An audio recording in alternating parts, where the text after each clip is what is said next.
Yeah, I want to talk for a second about that video that came across my FYP last night, where this young person is saying that they think that knitting cult lady is a psyop. Okay, so at this point, knitting cult lady is a psyop, right? Like, have we all gotten there? Because I feel like we should all get there.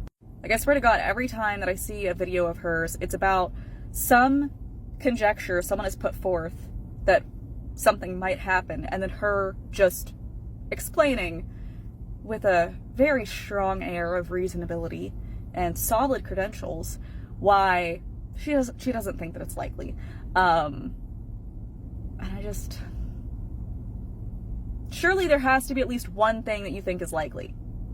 Do you think anything is going to happen ever at all? I mean, like, not that I really want her to respond to this, but come on. Not everything is unlikely, right?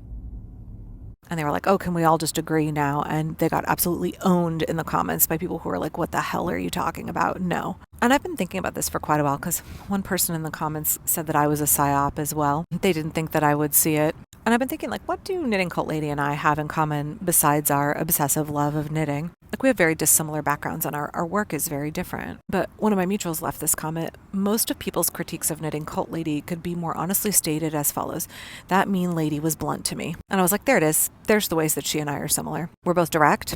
We both say what we mean. We don't insult our audience by coddling them, talking around the issue using passive, submissive speech. We are frank, we are direct, we don't mince words. And we say hard things that sometimes people don't like to hear, and we're not afraid to disagree with people publicly. We do not conform to the white, evangelical American cultural standard of how women should behave. We do not perform feminine dialect. And I think in American culture, that makes people immediately suspicious of us because we are not conforming. I made a video the other day about social conformity as a tool of social control, and how when we see people acting outside of expected norms, that it makes us really uncomfortable. We're tempted to judge them because we've been conditioned to behave a certain way, and anything that is seen as out of line with that is seen as immediately suspicious and sometimes seen as deviant. But also there's a level of jealousy of being like, how come she doesn't have to play passive? How come she gets to speak her mind? How come she gets to argue with men? And I think that's definitely a lot of what is going on with Knitting Cult Lady, especially like when other white women